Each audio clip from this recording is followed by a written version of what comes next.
August 17, 1943, 18,000 feet above Schweinfurt, Germany. The sky is on fire. 1188 flak shells detonate in rapid succession, each explosion creating a kill zone 50 feet across. Black smoke and red-hot shrapnel fill the air where a P-47 Thunderbolt should be, where it was 1 second ago. But in the cockpit of that fighter, Captain Thomas "Tommy" Hayes has just committed to a maneuver that his squadron commander explicitly forbade. A maneuver that violates every tactical doctrine. A maneuver that, if it fails, will send 8 tons of aircraft and pilots straight into the German industrial complex below. The altimeter unwinds. The horizon inverts. And for 8 impossible seconds, physics and luck engage in a conversation that will either end in survival or catastrophe. August 1943 marked one of the bloodiest months in the air war over Europe. The United States Army Air Force's 8th Air Force was locked in a desperate struggle for air superiority over Nazi Germany, and the price was being paid in blood at 20,000 feet. Operation Point Blank, the combined bomber offensive, had entered its most critical and costly phase. Every day, hundreds of American bombers and their fighter escorts flew deep into German territory, and every day, dozens didn't come home. The strategic situation was simple but brutal. Germany's war machine depended on ball-bearing production, and 60% of that production came from a single complex of factories in Schweinfurt, Bavaria. Destroy those factories, Allied planners reasoned, and you cripple German aircraft production, tank production, and ultimately the Wehrmacht's ability to wage war. The problem was that Schweinfurt sat 250 miles inside Germany, beyond the range of most Allied fighters. Bombers would have to fight their way in and out with only partial escort coverage. The Luftwaffe knew this. German air defenses around Schweinfurt had been reinforced to fortress-level strength. Over 200 heavy anti-aircraft guns ringed the city, 88mm flak cannons that could fire a 20-pound shell to 30,000 feet with devastating accuracy.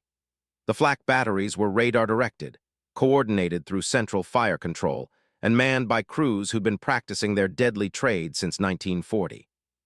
They could put up a barrage so dense that pilots described it as a black carpet you could walk on.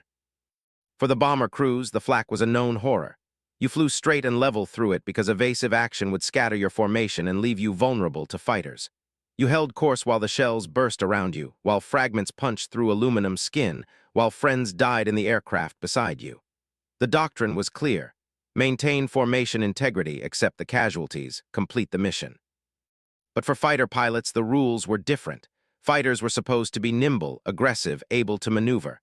They escorted the bombers to the edge of their range, then turned for home, leaving the heavies to face the flak alone. Fighters weren't supposed to penetrate the flak zone. They weren't built for it. They didn't have the armor, the redundant systems, or the crew to absorb damage and keep flying. Yet on August 17, 1943, that doctrine was about to change. The mission planners had made a desperate calculation. If P-47 Thunderbolts could be fitted with drop tanks, they might, just barely, have the range to escort bombers all the way to Schweinfurt and back. It would push the fighters to their absolute fuel limit. It would expose them to flak zones they normally avoided. And it would require pilots to fly at bomber altitudes and speeds, making them sitting ducks for German anti-aircraft gunners who were very, very good at their jobs. Captain Thomas Hayes was a veteran of the 56th Fighter Group, the Wolf Pack, one of the 8th Air Force's most aggressive fighter units. At 24 years old, he'd already flown 32 combat missions and scored 4 confirmed kills against Luftwaffe fighters. He was known for 2 things: exceptional aircraft handling skills and a tendency to question orders that didn't make tactical sense. His squadron commander, Major David Schilling, had personally briefed the mission that morning, and the briefing had included a specific warning. You will maintain altitude with the bomber stream. You will not, under any circumstances, attempt evasive maneuvers in the flak zone. Evasive action breaks formation, costs fuel, and exposes you to fighter attack. If you take flak damage, you abort and head home. Is that understood? Hayes had nodded. He'd understood. He just hadn't agreed. Because Hayes knew something about the P-47 that most pilots didn't fully appreciate. It was tough enough to survive maneuvers that would tear other fighters apart, and it had enough power to recover from situations that would be fatal in a Spitfire or a Mustang. But here's where it gets interesting.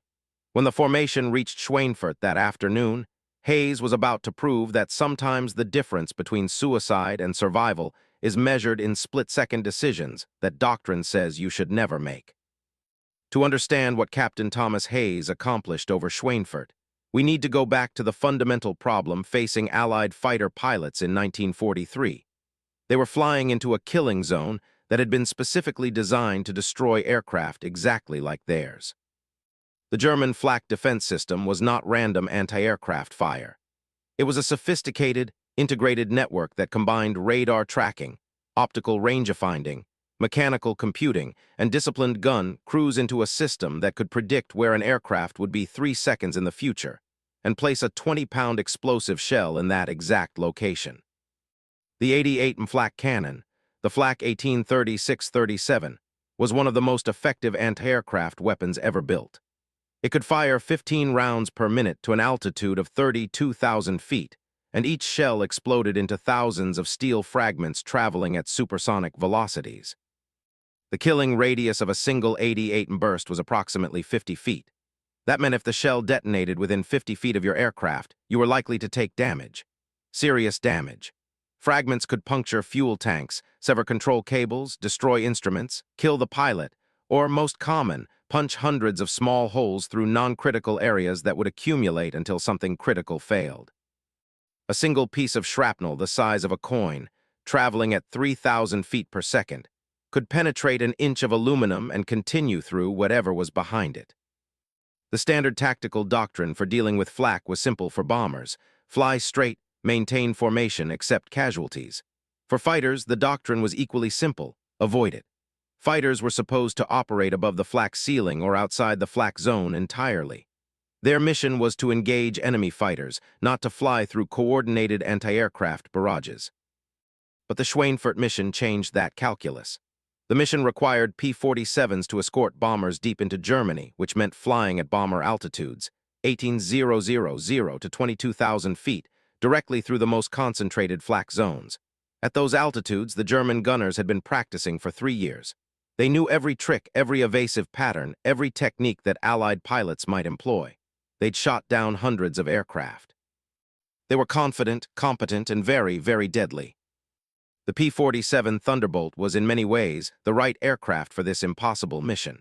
It was the heaviest single-engine fighter of the war, weighing in at 8 tons fully loaded. That weight came from armor, layers of steel plate protecting the pilot and critical systems, and from its massive Pratt & Whitney R2800 double Wasp engine, which produced 2,000 horsepower. The P-47 could absorb tremendous battle damage and keep flying.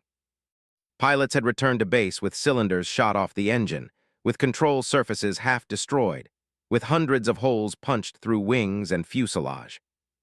But the P-47 also had a reputation as a lead sled. It was not nimble at low altitudes. It didn't turn tightly. It didn't accelerate quickly. Veteran pilots joked that in a dogfight, the P-47's best maneuver was to dive away from trouble, using its weight and power to build speed that lighter fighters couldn't match. The aircraft was designed to fight at high altitude, where its turbocharged engine gave it performance advantages. At medium altitudes, flying at bomber speeds, it was, according to conventional thinking, too heavy and too slow to evade concentrated flak fire. The strategic problem was clear. Allied planners needed fighter escort to Schweinfurt, but sending fighters into that flak zone was exposing them to a threat they weren't designed to counter. The bombers had no choice. They had to fly straight through it.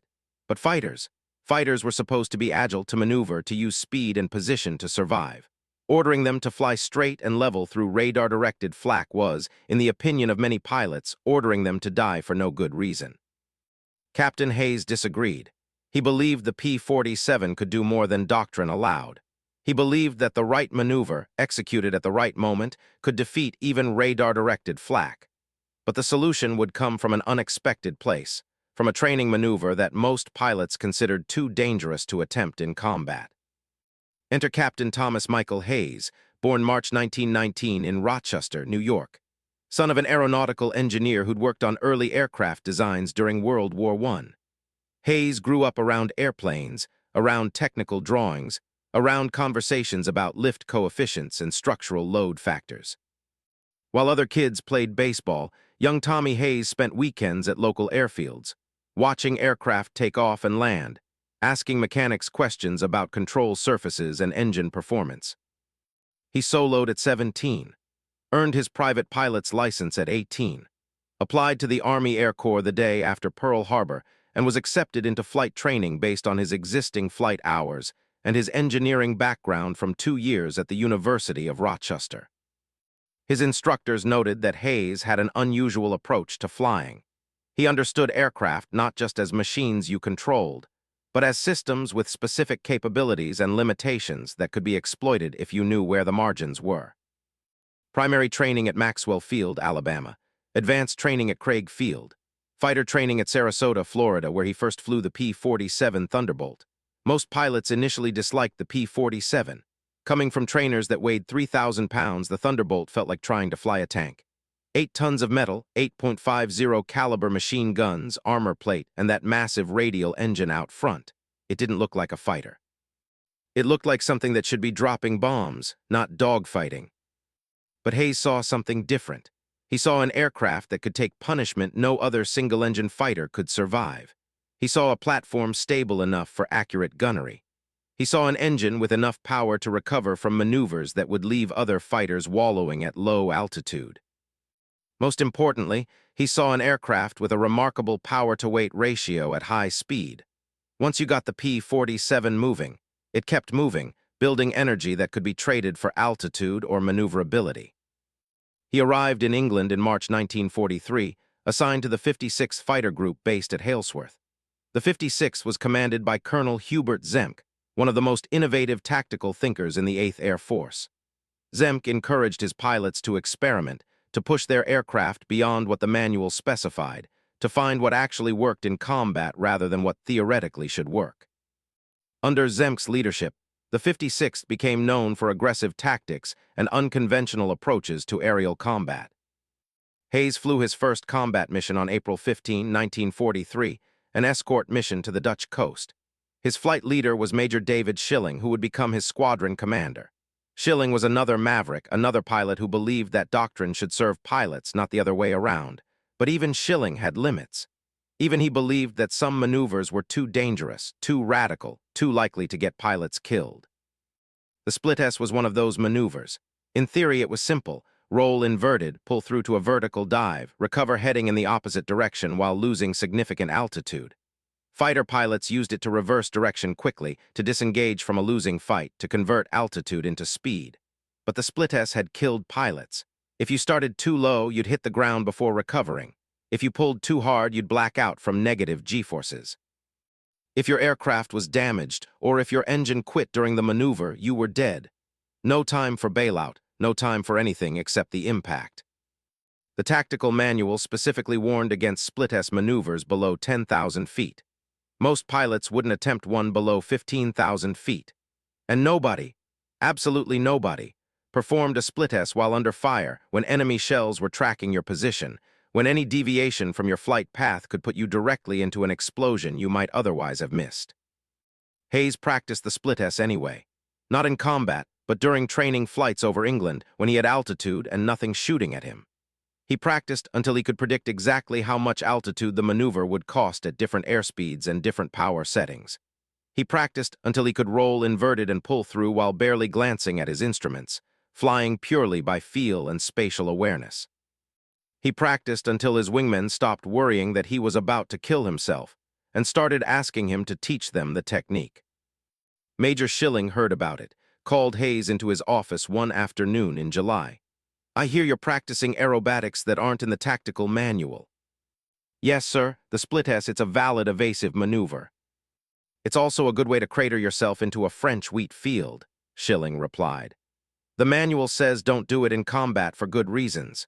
You black out, you lose orientation, you run out of altitude. Any of those things happen when someone's shooting at you, you're done." Hayes didn't argue.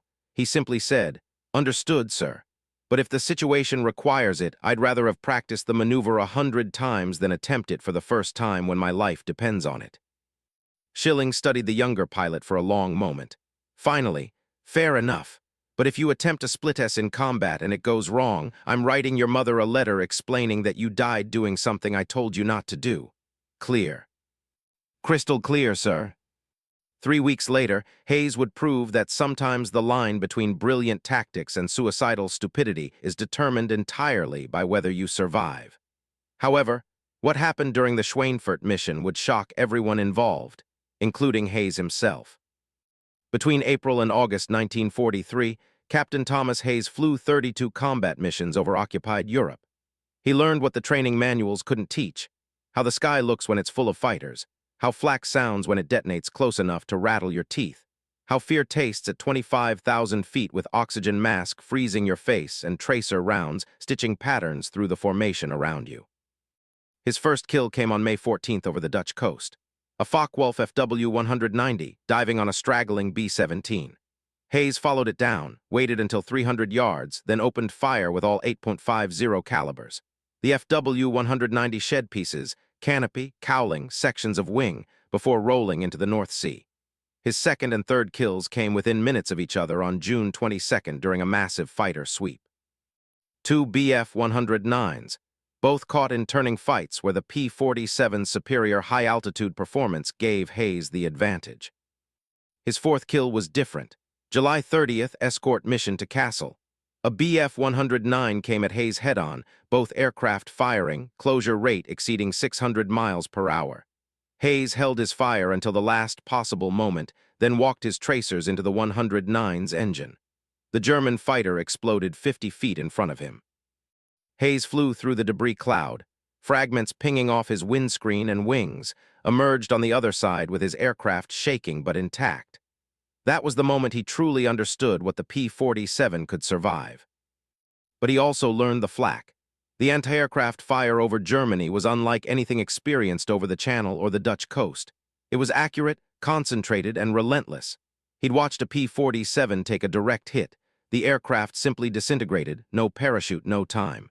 He'd felt his own aircraft shudder as fragments passed close enough to create pressure waves. He'd landed with holes in wings and fuselage, holes he hadn't even known were there until the ground crew pointed them out. By August, Hayes had developed a theory. The German flak gunners were tracking aircraft trajectories and using predictive fire control. They weren't aiming at where you were. They were aiming at where you'd be 3 seconds later if you maintained heading and altitude. Which meant that if you could change your position unpredictably, if you could put your aircraft somewhere the gunners hadn't calculated, you could defeat even radar-directed fire. The problem was that unpredictable evasive action cost fuel, broke formation, and exposed you to fighter attack. Every tactical manual, every briefing, every experienced pilot said the same thing. You don't evade flak in a fighter. You fly through it and hope. August 17, 1943. The briefing room at Halesworth was packed. Every available pilot from the 56th Fighter Group crowded around the operations map. When the intelligence officer pulled back the curtain, a collective groan went through the room.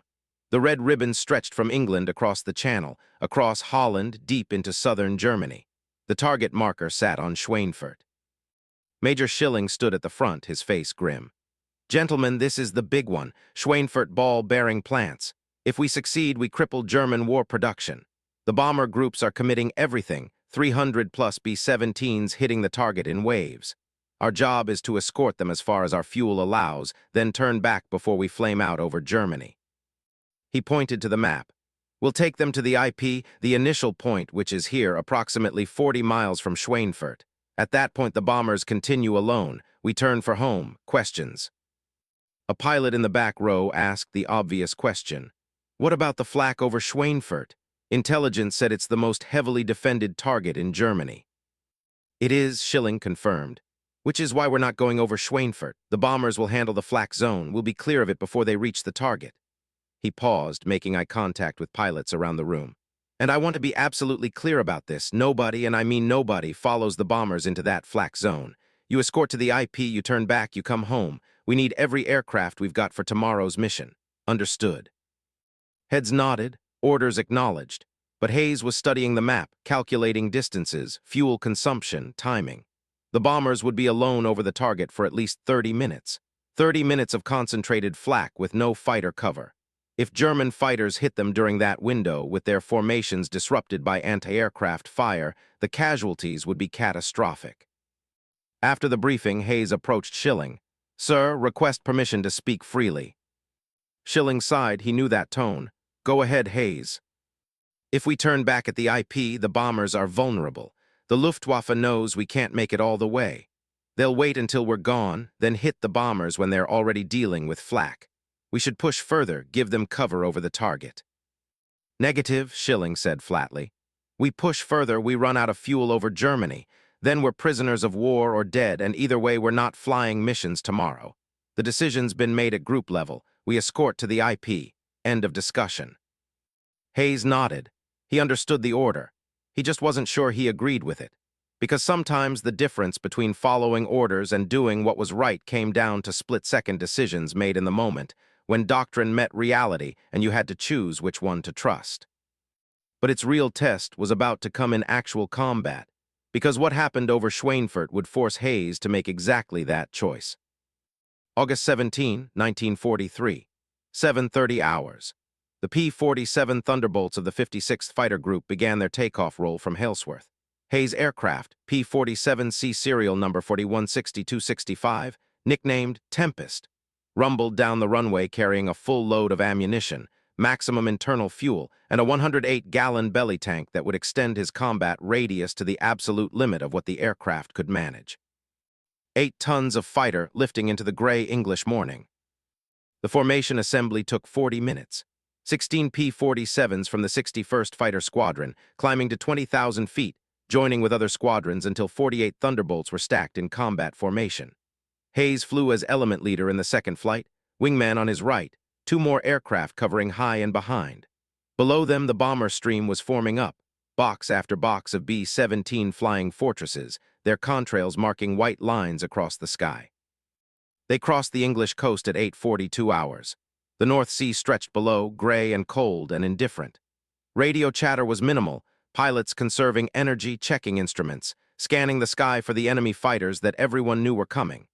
The drop tanks hung beneath the P-47s like pregnant bellies, ugly but necessary, carrying the fuel that would get them deep into Germany and hopefully back home. The Dutch coast appeared at 9:23 hours. Flak began immediately, but it was light, scattered, more harassment than serious threat. The German coastal batteries knew better than to waste ammunition on fighters at 20,000 feet. They were saving their shells for the bombers. At 10:15 hours, the first German fighters appeared. Bf-109s and FW-190s, climbing from airfields across Holland, vectored by ground controllers who'd been tracking the raid since it left England. The radio erupted with contact calls. Hayes watched as pairs of Thunderbolts peeled off to engage, saw the twisting contrails of dogfights erupting at altitude. His own flight stayed with the bombers.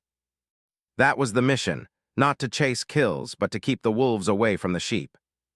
A Bf-109 made a pass at the bomber formation.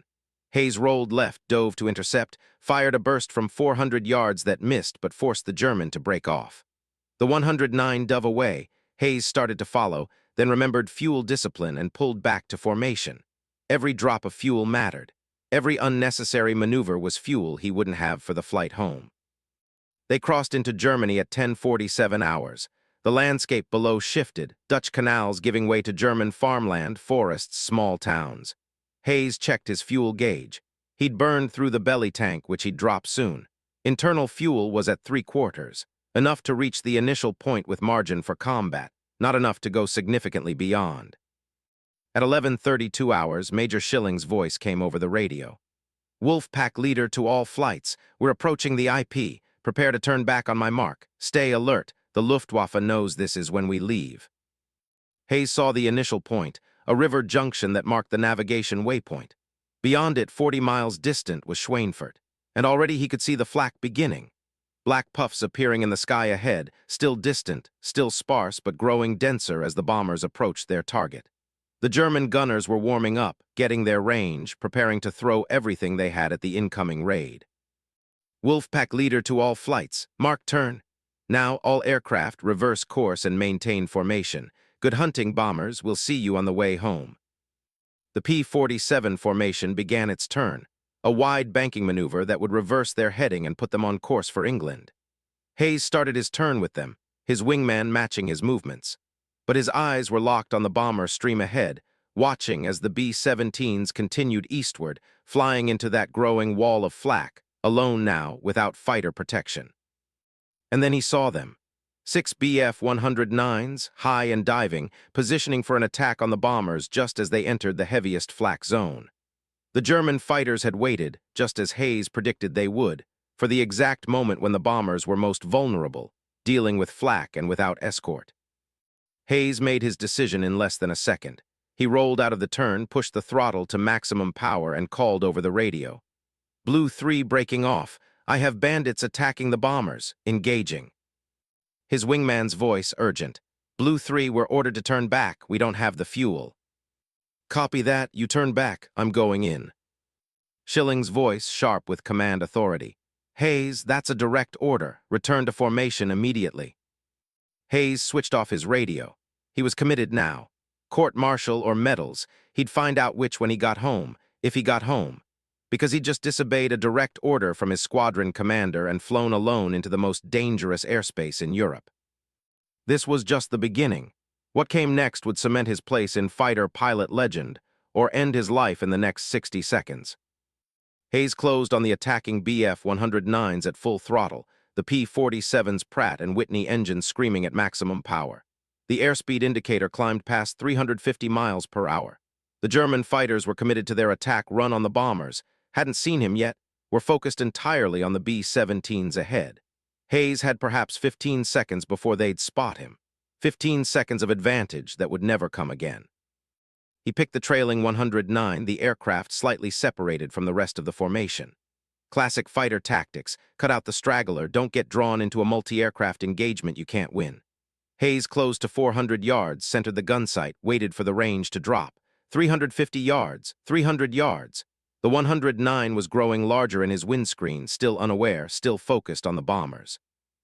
At 250 yards, Hayes opened fire. All 8.50 caliber machine guns erupted, sending 800 rounds per minute downrange. The combined muzzle blast shook the P-47, the gun camera filming through the propeller hub, capturing what would become one of the war's more dramatic gun camera sequences. His tracers walked into the 109's fuselage, then into the engine. Pieces flew off, cowling panels, the canopy, something that might have been part of the propeller. The BF-109 rolled right, trailing smoke, falling away from the fight. But the other 5 German fighters had seen him now. They broke off their attack on the bombers and turned toward Hayes. 5 against 1. And he was alone, 30 miles deep in German territory, with the bombers continuing toward Schweinfurt and no possibility of help from his squadron. Hayes dove. The P-47 excelled at diving. Its weight and power gave it acceleration that lighter fighters couldn't match. He pushed the nose down, watched the airspeed build. 400 miles per hour, 450. The BF-109s followed, but they couldn't keep up with the Thunderbolt's dive rate. Hayes leveled out at 15,000 feet. The German fighters now scattered above and behind him, their formation broken by the diving pursuit. He'd bought the bombers time. The German fighters had broken off their attack, were now focused on him instead. That had been the point. Get them off the bombers, accept the personal risk, trust the P-47's toughness to get him out.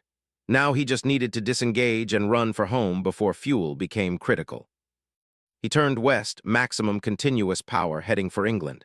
The BF-109s made half-hearted pursuit but broke off after 2 minutes. They'd seen the same fuel calculations Hayes had made. They were at the limit of their combat radius, needed to turn back before they ran out of gas over their own territory. The dogfight was over. Hayes had survived. And then the flak opened up. Massive, concentrated, radar-directed anti-aircraft fire from the Schweinfurt defense batteries. Hayes had been so focused on the fighters that he'd lost situational awareness of his position.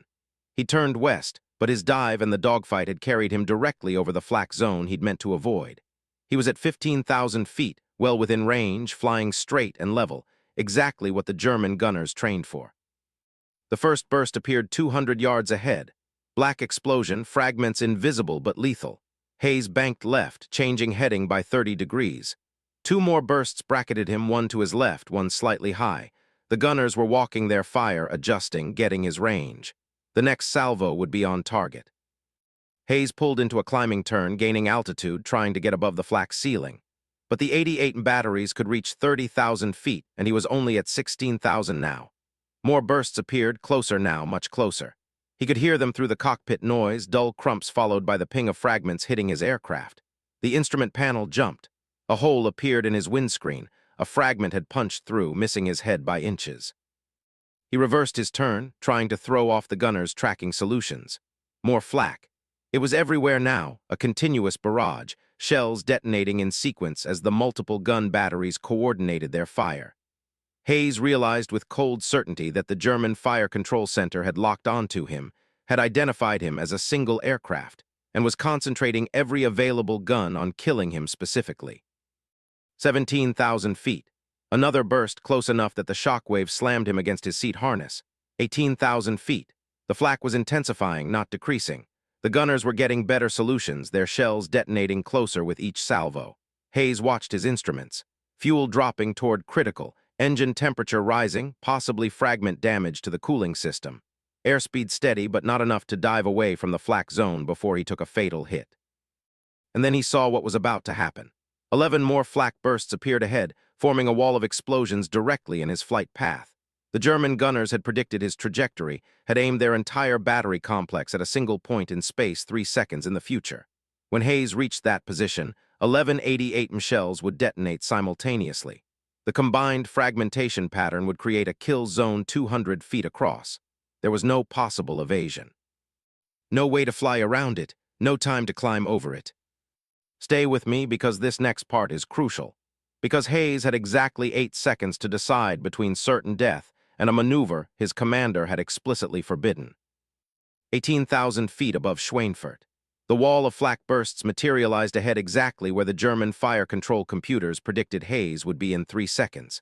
11 black flowers blooming in perfect synchronization, their fragmentation patterns overlapping to create a zone of certain death 200 feet across and 100 feet deep. Flying through it meant dying. There was no other option. The mathematics were absolute. Hayes had perhaps 2 seconds to process the situation. The flak wall was directly ahead. Banking left or right would only delay the inevitable. The gunners were tracking his movement, adjusting their aim, firing in salvos designed to cover every possible evasion path. Climbing was too slow. The P-47 couldn't gain altitude fast enough to clear the burst pattern. Diving straight down would take him through lower altitude flak batteries that he couldn't see but knew were there, covering every possible escape route. The textbook answer was that he was dead. Accept it. No evasion possible. This was why fighters didn't fly through concentrated flak zones. This was why Schilling had ordered everyone to turn back. This was why Hayes was about to become a statistic, another fighter pilot who thought he could beat the odds and learned otherwise. But Hayes wasn't thinking about textbooks. He was thinking about vectors and velocities, about the three-dimensional geometry of the flak bursts, about the fact that the German gunners had calculated his position based on a straight-line trajectory. They expected him to maintain heading and altitude, or to make predictable evasive maneuvers, banking turns, shallow dives, climbs. Their fire control computers were optimized for tracking aircraft that behaved conventionally. What they weren't optimized for was an aircraft that suddenly wasn't where any sane pilot would put it. 1 second to decide. Hayes' hands moved before conscious thought finished processing the decision. Left hand on the stick, rolling the P-47 inverted in one smooth motion. Right hand on the throttle, pulling power back to avoid overspeeding during what came next. The horizon flipped. The sky became ground. The ground became sky. 8 tons of fighter aircraft hung inverted at 18,000 feet. The flak bursts detonated exactly where Hayes should have been, where he would have been if he'd maintained heading for 1 more second. 11 explosions forming a perfect kill box through empty air. The German gunners had fired their salvo, committed their shells, aimed at a position in space that Hayes had just vacated through a maneuver no Doctrine said was possible in combat. Hayes pulled. Negative G-forces slammed him into his seat harness, blood rushing to his head, vision starting to tunnel. The stick came back into his lap, the P-47's nose dropping through vertical, the altimeter unwinding at terrifying speed. 18,000 feet, 17,000, 16,000. The Earth filled his windscreen, rotating, expanding, rushing up to meet him with mathematical certainty. The German gunners saw the inverted aircraft and tried to adjust their tracking solution. But their fire control computers weren't designed for targets in vertical dives. The radar returns were confused. The optical rangefinders lost tracking. New firing solutions took time to calculate, time Hayes wasn't giving them. More flak bursts appeared, but they were behind him now, above him, detonating in positions where their computers thought he'd recover. 15,000 feet. Hayes pulled harder, the P-47 groaning under structural stress that Boeing engineers would later calculate at 6 Gs, beyond the aircraft's rated load factor, into the margin between maximum performance and structural failure. But the Thunderbolt held together. Rivets screaming, metal flexing, but holding. The nose came through the bottom of the dive, still pulling, still descending, now pointed west toward England. 14,000 feet. More flak bursts, but scattered now, uncoordinated, the German batteries trying to track a target moving in 3 dimensions at speeds their systems couldn't predict. Hayes rolled upright, still diving, still pulling, converting altitude into airspeed. The velocity indicator climbed past 450 miles per hour, past 500. The P-47 was screaming westward now, building energy, getting out of the flak zone through pure speed, and the one thing the German gunners hadn't anticipated: a pilot crazy enough to perform aerobatics while being shot at. 13,000 feet. The flak began to thin. Hayes had dropped through the concentration zone, was below the optimal engagement altitude for the heavy 88 batteries. Light flak appeared, 20 mm and 37 fire, less accurate, more scattered. Hayes jinked left, then right, random evasive movements, not giving the gunners any predictable pattern. 12,500 feet. The last flak burst appeared 300 yards behind him, a final salvo from batteries at the edge of their range. And then silence.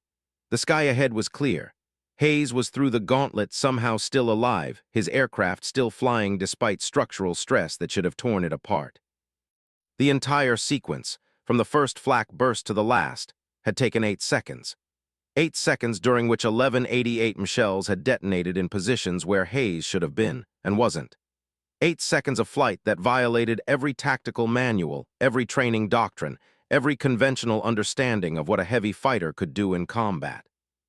Hayes leveled at 12,000 feet, heading west at maximum continuous power, and keyed his radio back on. The static resolved into voices, bombers calling fighter support, pilots reporting fuel states, someone screaming about fighters at 6 o'clock. But underneath it all, Hayes heard Schilling's voice, calm but urgent.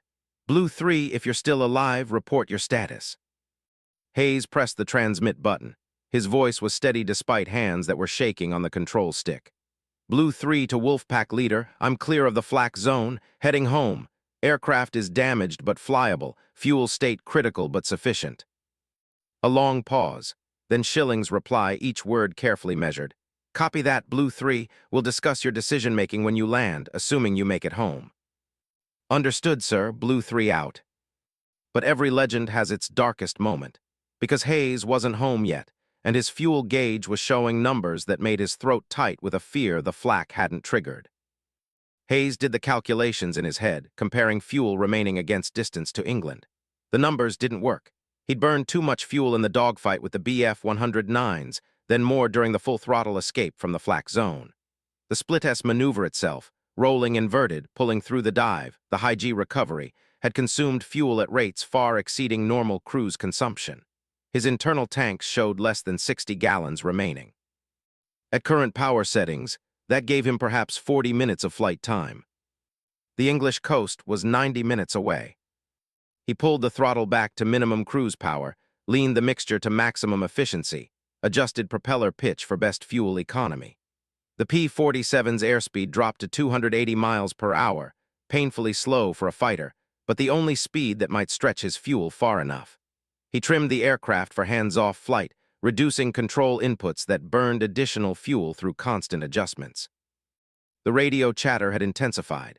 Other fighters reporting fuel states, some already turning back toward emergency fields on the French coast. The bombers stream ahead, those that had survived Schweinfurt, were fighting their way home through continuing Luftwaffe attacks. Hayes could hear the desperation in bomber pilots' voices calling for fighter support, but there was nothing he could do. He didn't have the fuel for combat. He barely had fuel to make it home. At 12:47 hours, his engine coughed.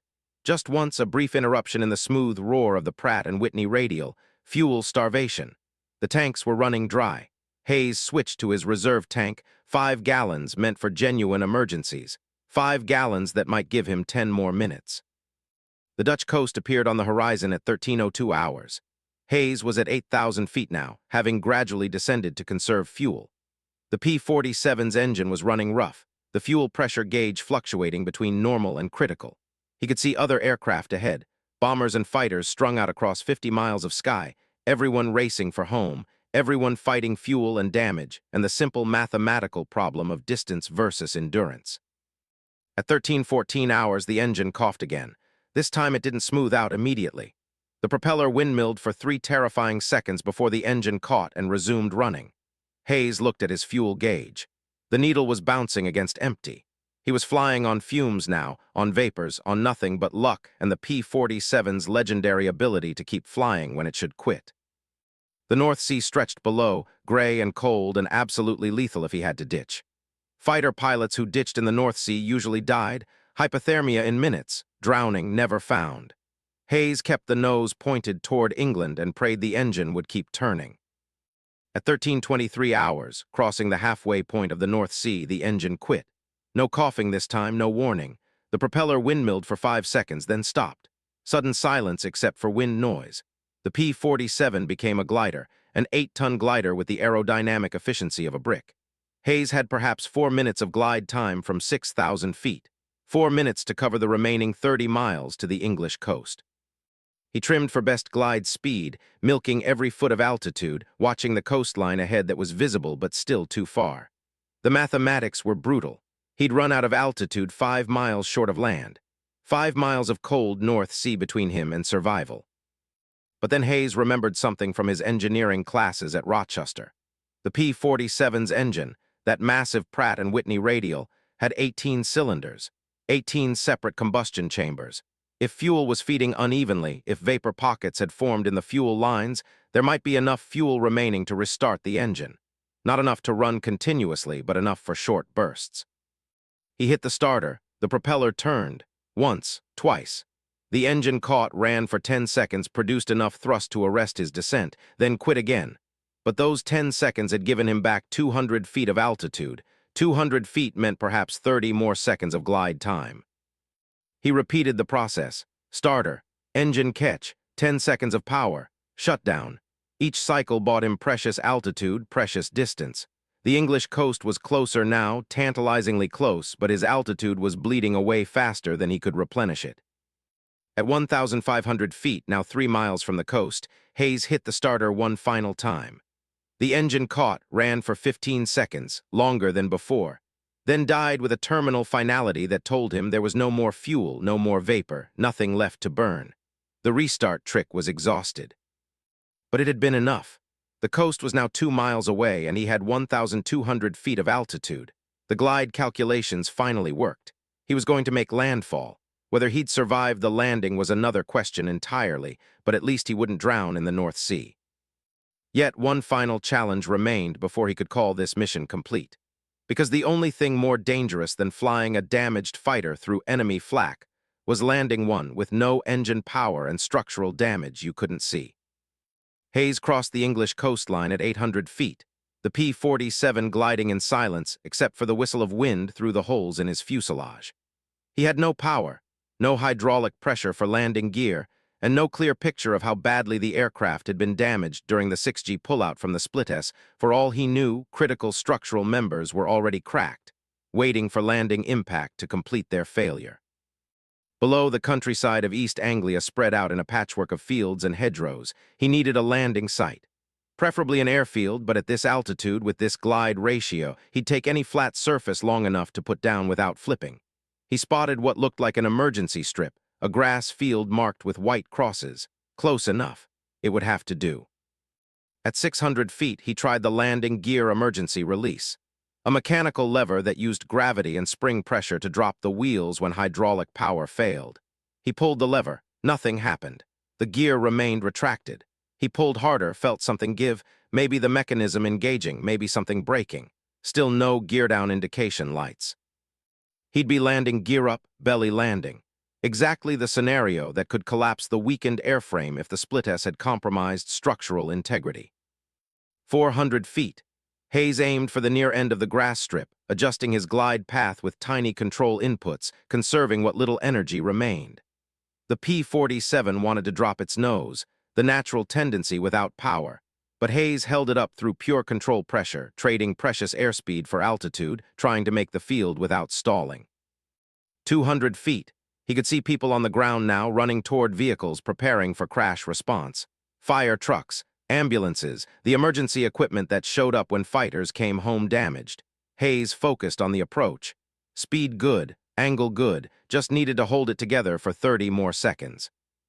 At 100 feet, something in the right wing gave a sharp crack, audible even over wind noise. Hayes felt the aircraft shudder, saw the right wing dip slightly, structural failure beginning. The 6G pullout had cracked something, a wing spar, a stressed skin panel, something now giving way under the aerodynamic loads of flight. If the wing folded, he was dead. No time for bailout at this altitude. He nursed the controls, gentle pressure to keep the wings level, no sudden movements that might trigger catastrophic failure. 50 feet. The grass strip filled his windscreen. Almost there, almost home. At 20 feet, Hayes cut the master switch, shutting down all electrical systems to prevent fire on impact. The instrument panel went dark. He pulled the stick back into his lap, flaring for landing, bleeding off the last of his airspeed. The P-47 hung in the air for a moment, suspended between flight and earth, then settled with surprising gentleness onto her belly. Metal screamed against grass and dirt. The propeller blades bent backward as they hit ground. The aircraft skidded, plowing a furrow through the emergency strip, throwing up clouds of dirt and grass. Hayes was thrown against his harness, the deceleration brutal but survivable. The right wing folded partially, that cracked structural member finally giving way, but the aircraft's momentum carried it forward in a straight line, not cartwheeling, not flipping. 80 yards of skid, then 60, then 40. The P-47 was slowing, friction doing what brakes would have done, the belly acting as one enormous brake pad. 20 yards, 10.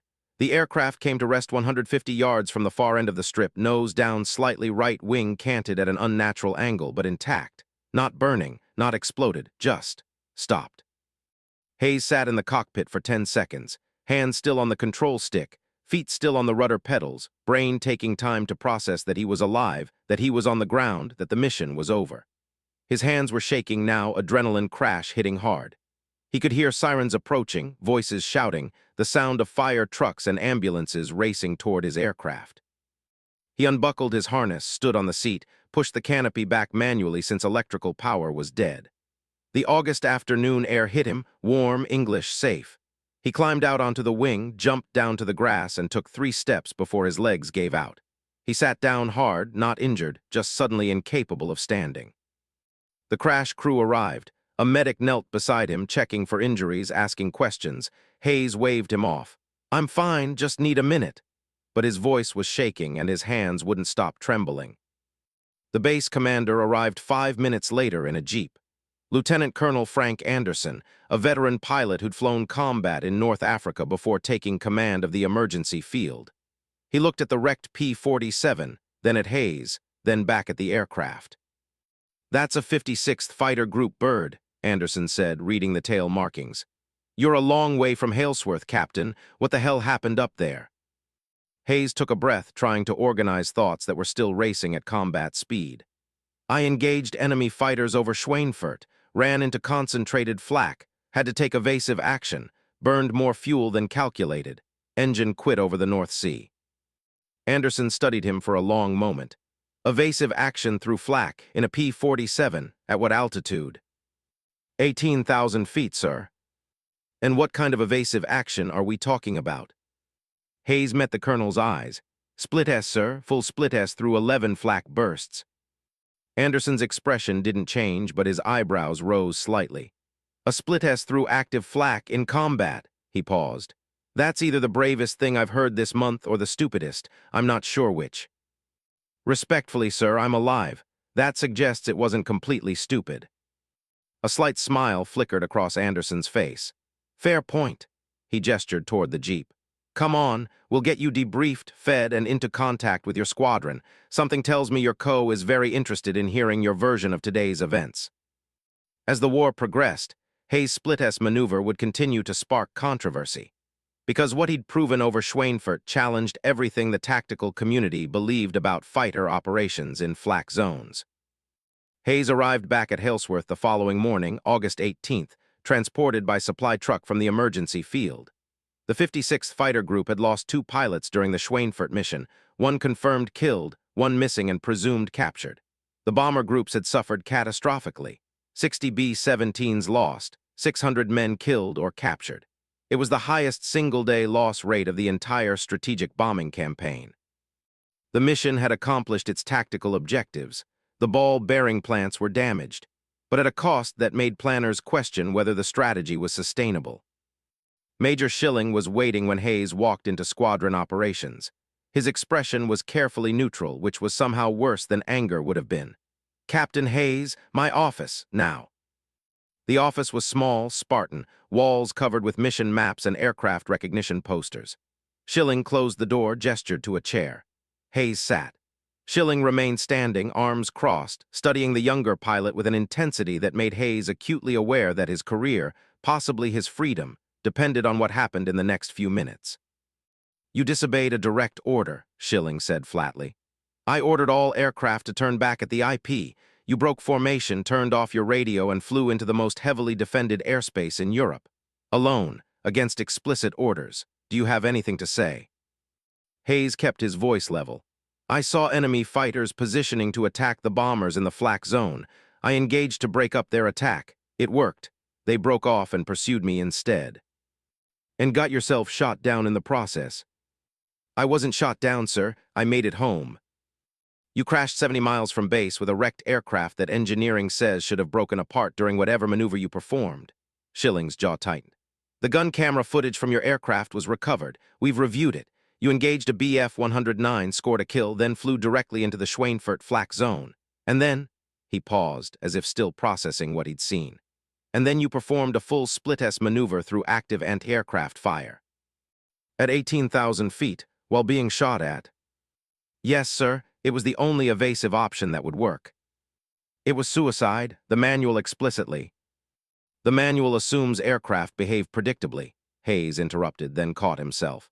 "Sir, the German fire control systems track based on trajectory predictions. They calculate where you'll be 3 seconds ahead. If you put the aircraft somewhere they can't predict, somewhere their computers aren't programmed to expect, you can defeat radar-directed fire." Schilling stared at him. "You're telling me you worked this out theoretically and decided to test it with your life on the line?" "I'd practiced the maneuver extensively, sir. I knew the P-47 could handle the structural loads. I knew the altitude loss rate. I calculated that I could complete the maneuver and clear the Flak zone before the gunners could adjust their tracking solution." Hayes paused. "I was right." A long silence. Schilling walked to the window, looked out at the flight line where ground crews were working on aircraft. When he spoke again, his voice was different, less anger, more calculation. "Colonel Zemk wants you court-martialed for disobeying orders. General Hunter wants to give you a medal for saving bomber crews from fighter attack. Intelligence wants to debrief you extensively about Flak evasion tactics.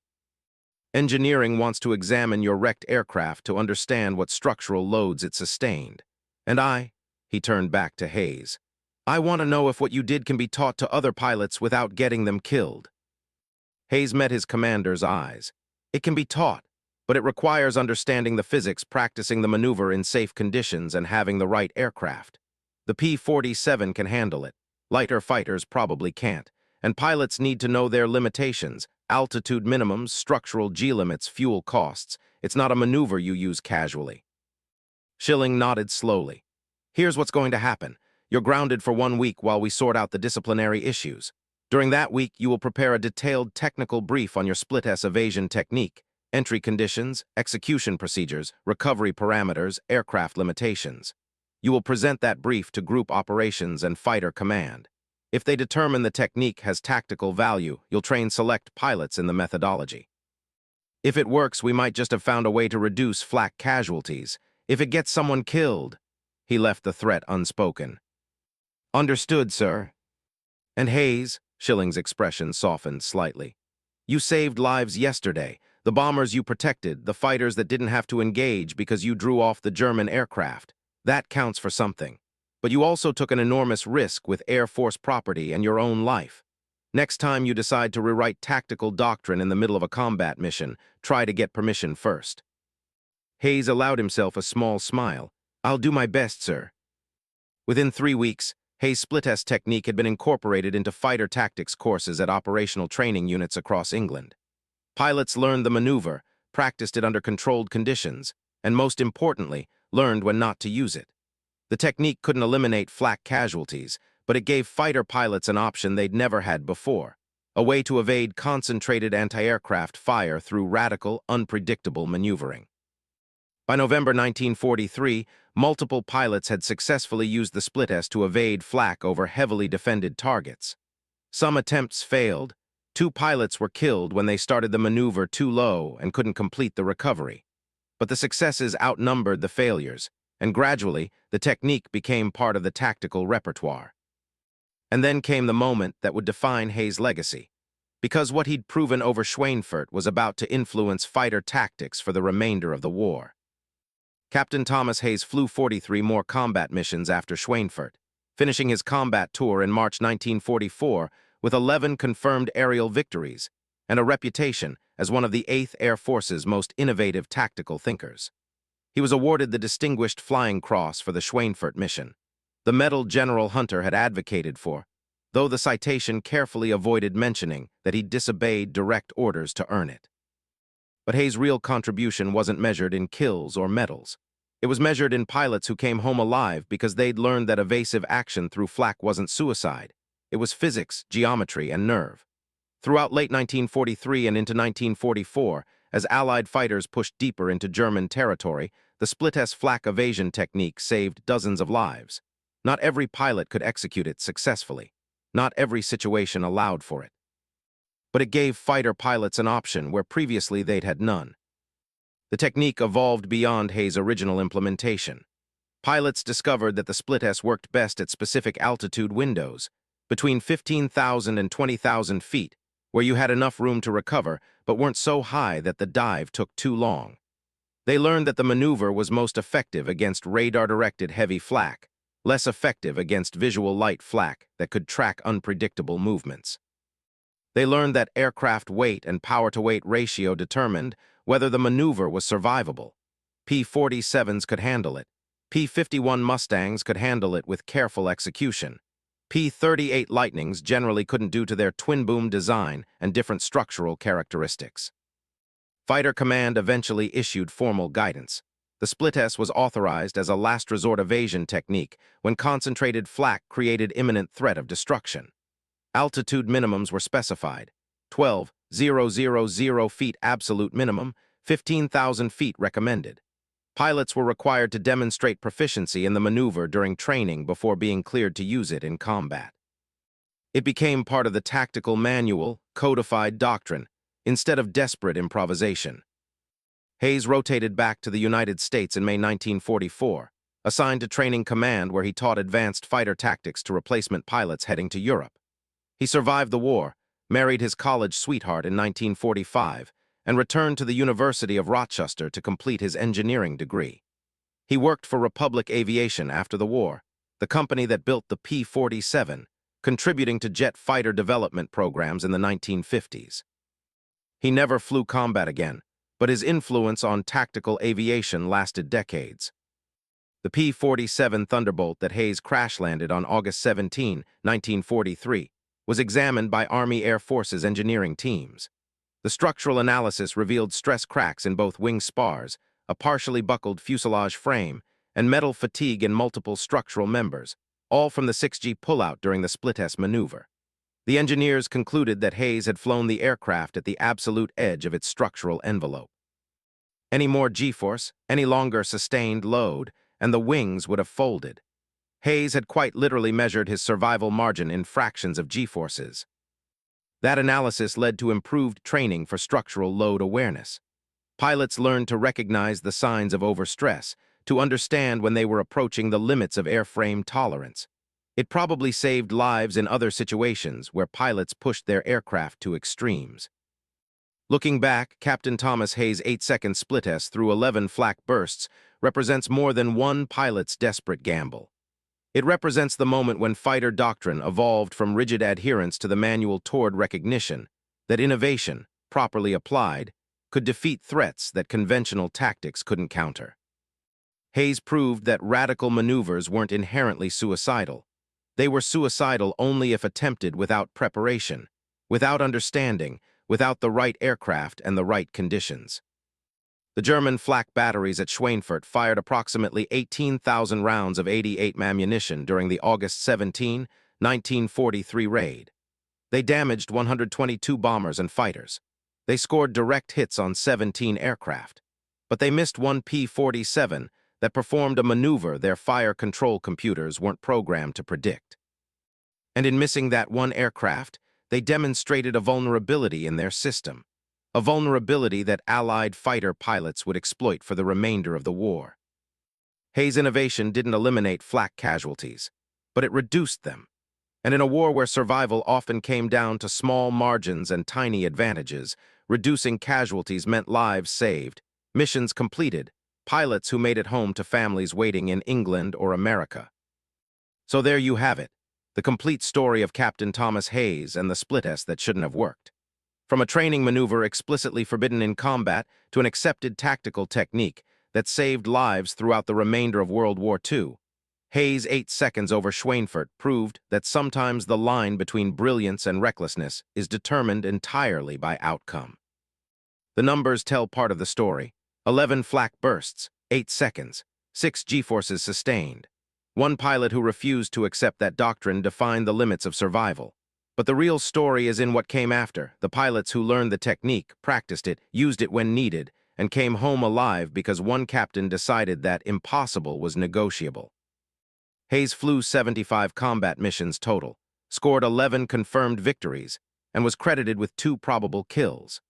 He received the Distinguished Flying Cross, the Air Medal with 3 oak leaf clusters, and eventually, decades later, a quiet acknowledgement from the Air Force Historical Foundation that his tactical innovations had contributed to reduced fighter losses during the strategic bombing campaign. The 56th Fighter Group, the Wolfpack, became one of the highest-scoring fighter groups in the 8th Air Force, partly because their pilots were encouraged to think innovatively, to question doctrine when it didn't match reality, to find solutions that the manual hadn't anticipated. Thomas Hayes died in 1998 at age 79, surrounded by family, having lived a full life that extended far beyond those 8 seconds above Schweinfurt. But those 8 seconds defined his legacy in military aviation history. They proved that aircraft could do more than engineers specified, that pilots could survive situations that doctrine said were fatal, that innovation could trump institutional knowledge when applied with skill and preparation. The lesson isn't that pilots should ignore orders or disregard safety procedures. The lesson is that the best tactical solutions often come from people willing to question assumptions, to test limits in controlled conditions, and when the moment demands it, to trust their preparation more than the manual. What impressed you most about Captain Hayes' story? Was it the split S maneuver itself, the fuel crisis that nearly killed him after surviving the flak, or the way he turned one desperate gamble into doctrine that saved other pilots' lives? Let me know in the comments below. And if you want to see more deep dives into WWII's greatest aerial combat stories, the missions, the pilots, the aircraft, and the impossible decisions made at 20,000 feet, subscribe and hit that notification bell. Thanks for watching WWII Aviation, and I'll see you in the next one.